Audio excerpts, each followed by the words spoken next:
On va poursuivre sur le gaspillage alimentaire. Donc, un tiers de ce qui est produit est jeté. C'est un gâchis qui a lieu de la production à la consommation. Et pendant ce temps, en France, un Français sur 5 ne mange toujours pas à sa faim. Nous allons voir de quelle façon nous pouvons enrayer ce fléau dont nous sommes tous un peu victimes et responsables. Et nous sommes très heureux d'accueillir Amélie Dumont, COO de Phoenix. Merci de me laisser l'occasion de parler de ce sujet qui me tient beaucoup à cœur, le gaspillage alimentaire. 10 millions de tonnes, c'est la quantité de nourriture consommable qui est jetée chaque année en France. C'est un non-sens économique total parce que ça représente 16 milliards d'euros qui finissent en fumée. C'est un non-sens environnemental, vous l'avez dit, le gaspillage alimentaire, ça représente 3% des émissions de CO2, donc c'est plus que l'aviation. Et c'est surtout un non-sens social, en particulier dans les conditions actuelles, parce qu'en France, il y a 9 millions de personnes qui vivent en dessous du seuil de pauvreté. Donc se dire qu'en parallèle, il y a autant de quantité de nourriture consommable qui finit à la poubelle, c'est un vrai non-sens social. Alors, qui est le coupable ? En fait, c'est un peu tout le monde. On est tous collectivement responsables de ce gaspillage alimentaire. Ça commence au niveau de la production parce qu'on écarte certains fruits et légumes, certains produits de la chaîne alimentaire parce qu'ils ne correspondent pas aux exigences, aux standards de qualité. Ils sont hors calibre, par exemple. Ça se poursuit avec les transformations de ces produits au niveau industriel. Parce que là aussi, nos contraintes industrielles font que certains produits sont écartés des chaînes de production ou sont considérés comme étant des surplus. Ça s'accumule aussi au niveau de la distribution. En magasin, tous les jours, c'est 1 à 2% du chiffre d'affaires d'un magasin de la grande distribution qui va écarter des volumes consommables. Et puis, nous, consommateurs, on n'est pas en reste parce que on a tous été pris dans le frigo à jeter des yaourts qui avaient dépassé la date de péremption ou à jeter des produits qui sont encore consommables. Donc, on est tous responsables sur cette chaîne de l'alimentaire, du gaspillage alimentaire qui se fait tous les ans. Et pour reprendre les mots de Loïc de ce matin, chez Phoenix, nous, on n'accepte pas ce monde-là. Et c'est pour ça que la société s'est lancée en 2014 avec une mission qui est claire, c'est de bâtir un monde sans gaspillage. Et alors, pour bâtir un monde sans gaspillage, il faut travailler avec tous ces acteurs de la chaîne de l'agroalimentaire. Et c'est avec eux au quotidien qu'on invente des solutions et qu'on va aller sauver 120 000 repas de la poubelle tous les jours. Mais il y a deux convictions. Pour ça, il y a deux convictions qui vont nous animer au quotidien. La première conviction, c'est qu'on ne peut pas faire ça en silo. On ne peut pas faire ça en travaillant de façon cassée sur cette chaîne de l'agroalimentaire. Il faut vraiment que tous les acteurs travaillent main dans la main sur ce sujet du gaspillage alimentaire. Il faut casser les silos. Il faut mettre de côté les intérêts spécifiques.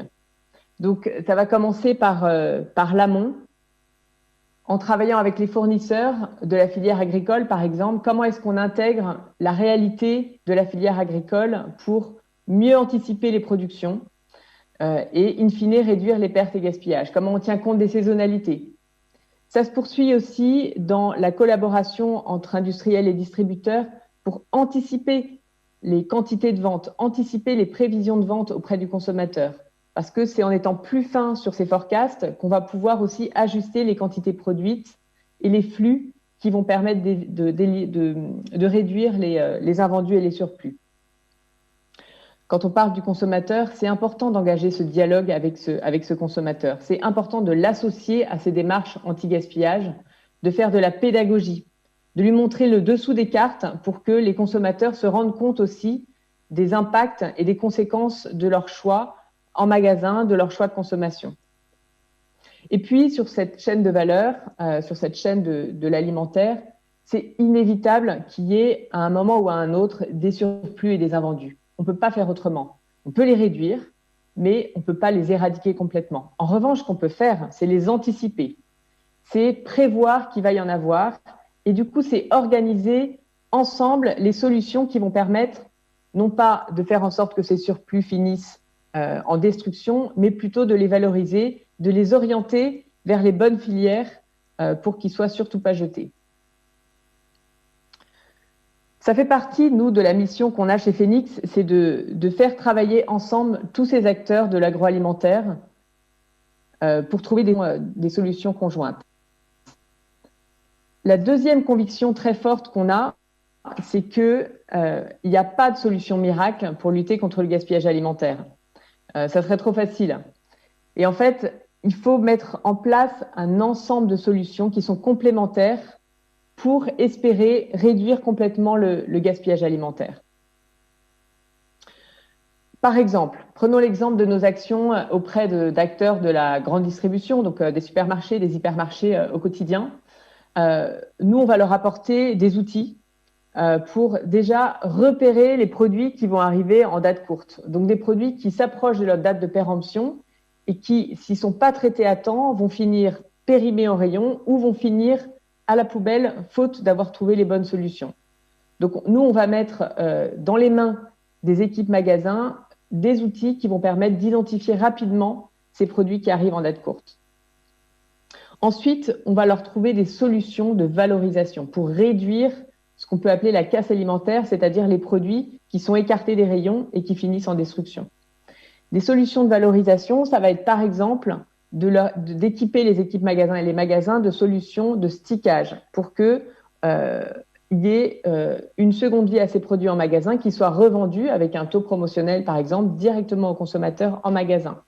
Une autre solution, ça va être de mettre à disposition des magasins et des consommateurs une application pour acheter des paniers anti-gaspi en ligne qui permettent là aussi de récupérer des produits qui arrivent très proches de leur date de péremption et qui sont ensuite récupérés par les consommateurs via ces paniers anti-gaspi. Évidemment, un levier de valorisation et une filière clé dans la lutte contre le gaspillage alimentaire, c'est aussi le don aux associations d'aide alimentaire. C'est une partie très importante des volumes d'invendus alimentaires qui sont comme ça orientés vers l'aide alimentaire et c'est d'autant plus important dans le contexte actuel où on sait que la crise sanitaire est en train de se transformer en crise sociale, en crise alimentaire majeure.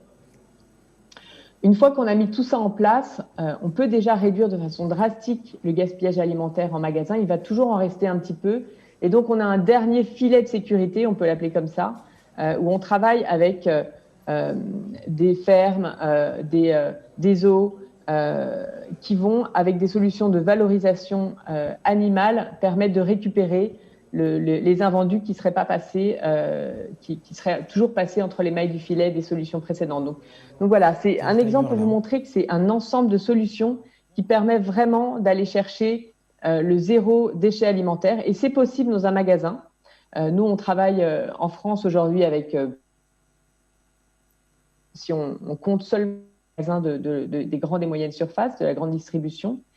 Et on a déjà une vingtaine de nos magasins partenaires, toutes enseignes confondues, qui sont reconnus zéro déchet alimentaire. Ça veut dire qu'ils ont mis en place ces solutions complémentaires pour faire en sorte qu'il n'y ait plus aucun produit qui finisse en destruction, plus aucun produit consommable qui finisse en destruction.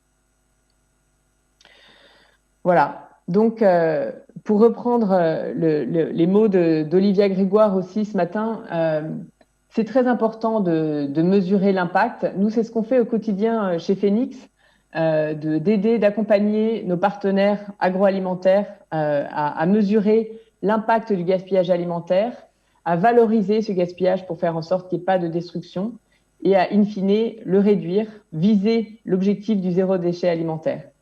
Donc, on a une devise qu'on aime bien qui résume notre optimisme et notre volonté d'agir, c'est que rien n'est perdu. Merci à tous pour votre écoute. Merci beaucoup Amélie et bravo à Phoenix pour son engagement. Bravo à Phoenix qui fait vraiment partie des pionniers en France sur le sujet du gaspillage alimentaire avec des solutions tout à fait concrètes.